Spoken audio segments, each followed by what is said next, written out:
3. Os saberes docentes, né? Então, o saber docente é um saber plural.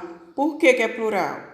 Os saberes de formação profissional das ciências da educação, um conjunto de saberes transmitidos pelas instituições de formação de professores, né?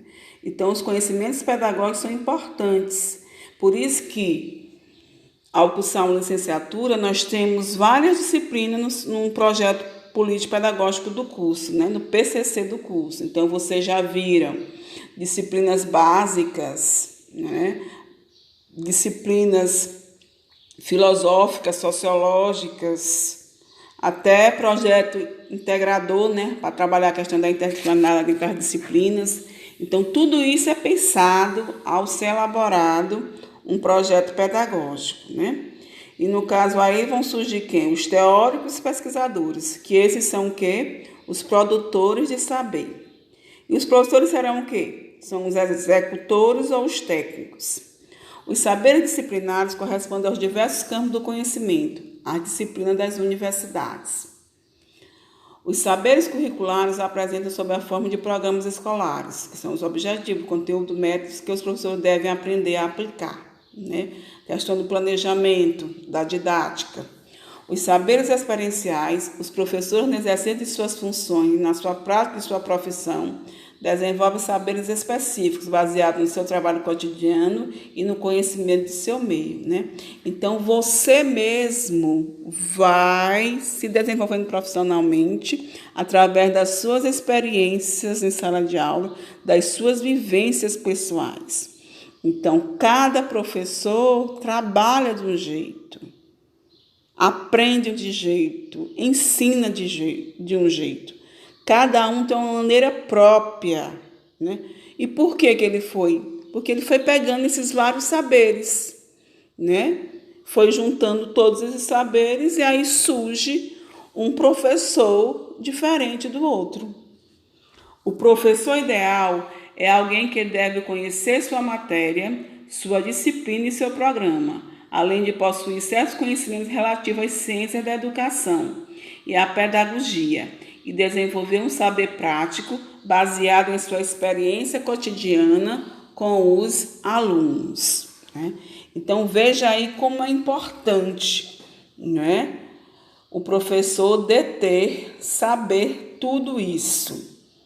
E ele vai aprendendo tudo isso na medida que ele vai exercendo a sua prática pedagógica, né?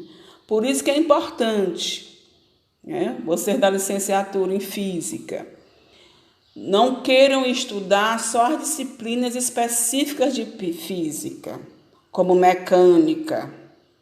Não.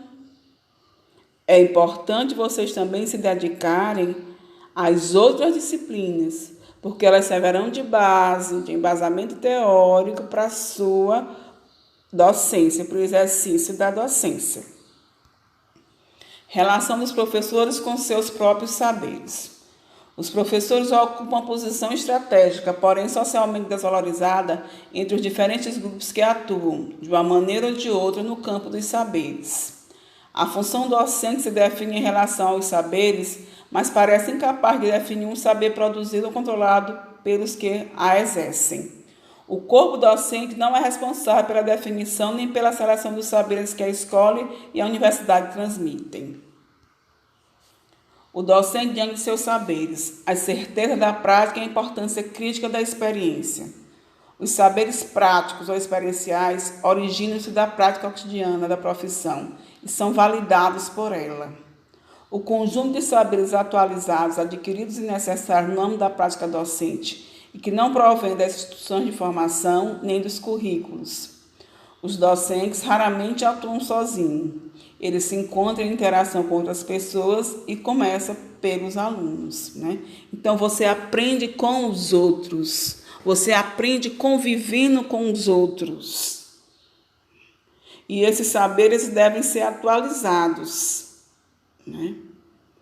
Você vai bebendo da fonte do pesquisador, do teórico, e a partir disso você vai fazendo a sua transposição didática para que os seus alunos compreendam e aprendam os fenômenos da natureza, os fenômenos físicos.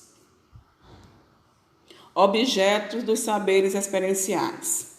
as relações e interações que os professores estabelecem e desenvolvem com demais atores no campo de sua prática, as diversas obrigações e normas a quais seu trabalho deve submeter-se, a instituição enquanto meio organizado e composto de funções diversificadas. Os professores dividem uns com os outros o saber prático sobre sua atuação, mudanças e permanências na natureza da profissão, né? Apesar do professor se dedicar a estudar, ele também tem uma sobrecarga muito grande de tarefas. Há uma intensificação do ritmo do trabalho e as pressões de tempos e prazos muito curtos, né? Elaborar prova, entregar, corrigir, entregar planejamento, né? Cumprir a carga horária, o calendário letivo. Se o professor trabalha em 2, 3 escolas, infelizmente, né, o professor sobreviver hoje em dia, ele não trabalha só em um local, só em uma escola. Às vezes ele trabalha 3 turnos, tem muitas turmas. E veja para corrigir todas as atividades e fazer todo esse planejamento, né? Então é um ritmo muito grande, alucinado de trabalho, né? E com isso, às vezes, o professor não aguenta, ele fica doente, né? Ele fica se sentindo culpado porque não está exercendo o seu trabalho como deveria exercer. Tipos de culpa, segundo Ágrafes. Há 2 tipos de culpa que afetam os professores. A culpa persecutória, essa que vem de fora, né? Apega conteúdos para os alunos serem aprovados em testes, e a culpa depressiva, de dentro para fora, é um mal-estar docente. Os professores se sentem impotentes diante das crescentes exigências da profissão.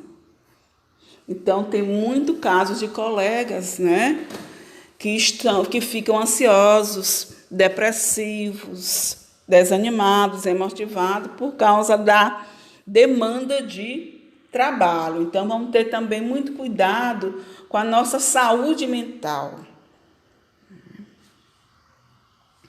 Porque senão você pode, né, ter essa síndrome de Burnout. A síndrome de Burnout, ou de esgotamento profissional, é um distúrbio psíquico que foi descrito em 1974 por um médico americano. Sua principal característica é o estado de tensão emocional e estresse crônicos, provocado por condições de trabalhos físicas, emocionais e psicológicas desgastantes. Então, o professor ele gasta, né, lembrando aí dos conceitos básicos de física, muita energia. E essa energia ela deve ser renovada, revigorada a cada aula. Então, numa turma nós temos entre 30 a 40 alunos. Se o professor tiver 6, aí multiplique aí, né? Cada um com um pensamento, com a cabecinha diferente. Para o professor disciplinar, controlar, organizar, não é fácil. E o que é que a gente vê aí hoje em dia? Qual é a realidade que é dada, né? Para os professores que trabalham em escola hoje, ou para aqueles que estão se formando para assumir essa profissão, trata-se de perceber as situações concretas que são vividas no cotidiano da escola pública brasileira e procurar encontrar, junto com seus pares, com os alunos, com os pais e com os administradores escolares, soluções para os problemas que não apelem para a ideia de crise nem pela tentativa de resgate das práticas do passado.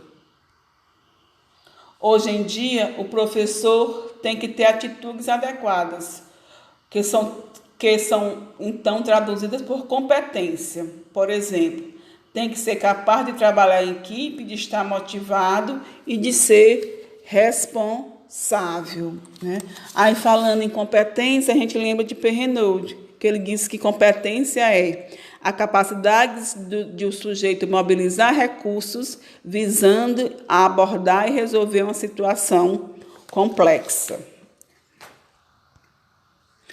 Concluímos, então, que ensinar e aprender não há mais espaço para o professor sedentário em pleno século XXI. aquele que não busca novos saberes e não se aprofunda no relacionamento interpessoal dentro e fora da sala de aula.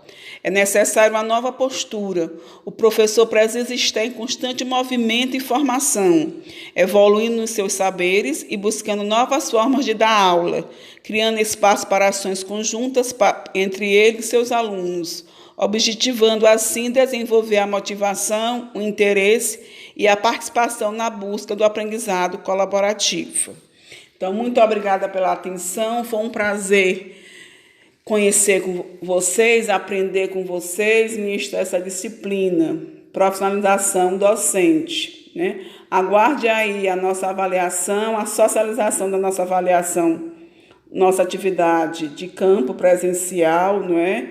Os nossos cheques para a gente ter uma conversa mais de pertinho aflorada sobre o que foi discutido durante essas 30 horas. Para encerrar, tem um textinho aqui. Se daqui a 10 anos não tivermos mais médicos, não teremos mais saúde. Se daqui a 10 anos não tivermos mais engenheiros, não teremos mais construções. Se daqui a 10 anos não tivermos mais advogados, não teremos mais justiça. Se daqui a 10 anos não tivermos mais professores, não teremos mais médicos, nem engenheiros, nem advogados. Não teremos mais nada. Então, veja aí como é importante a nossa profissão, não é? Nós, educadores do país, não é? Nos confrontamos diariamente com inúmeros desafios, desde os pequenos até os de mais intensa complexidade e magnitude. Mas nos próximos de nós estão os desafios do cotidiano, tais como a sobrevivência, os baixos salários, a violência urbana e rural, as condições escolares inadequadas para o ensino, currículos formais e excessivos, pressão do Enem. São inúmeros esses desafios do dia a dia. Cada um saberá enumerar o melhor. Além desses, nos confrontamos também com um macro desafio do presente, tais como o fracasso escolar em larga escala, a sociedade dos meios de comunicação, a globalização, os fenômenos da pós-modernidade, que nos sinalizam a necessidade de encontrar um meio termo adequado entre o coletivo e a singularidade de cada um dos estudantes com quais nos atuamos. Os desafios são múltiplos e variados e só poderão ser enfrentados de forma mais radical através de recursos da sociedade civil organizada, sindicatos, comunidades organizadas e movimentos sociais, pois que eles necessitam de soluções coletivas. Então, cabe a pergunta que nós, educadores, podemos fazer frente a esses desafios, né?